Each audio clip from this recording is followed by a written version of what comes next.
কাউকে দেখে আপনার মনে হয়েছে, বাহ, মানুষটা তো খুব জ্ঞানী এবং স্মার্ট, কিন্তু সে মুখ খুলতেই আপনার ভুল ভেঙে গেছে। চাণক্য এই পরিস্থিতি নিয়ে কি বলে গেছেন শুনলে আপনি চমকে যাবেন। মহর্ষি চাণক্য তার নীতিশ্লোকে বলেছেন, দূরত শব্দে মূর্খ, লম্বষাট পটাবৃত, তাবচ্চ শব্দে মূর্খ, যাবৎ কিঞ্চিন ন ভাসতে। অর্থাৎ একজন মূর্খ মানুষ যতক্ষণ দামি পোশাক পরে চুপচাপ থাকে ততক্ষণ দূর থেকে তাকে দেখতে অনেক বড় পণ্ডিত মনে হয়, কিন্তু তার সেই রূপ বা সম্মান ততক্ষণই টিকে থাকে যতক্ষণ না সে কথা বলে।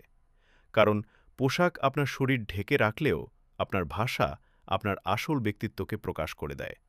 তাই দামি পোশাকের চেয়েও সুন্দর ব্যবহারের ওপর ইনভেস্ট করুন। পোশাক আপনাকে স্মার্ট বানাতে পারে, কিন্তু কথা আপনাকে সম্মানিত করে। আপনি কি একমত? কমেন্টে জানান। আর এমন জীবনমুখী ভিডিওর জন্য ইউ ভার্সেস ইউকে ফলো এবং সাবস্ক্রাইব করুন।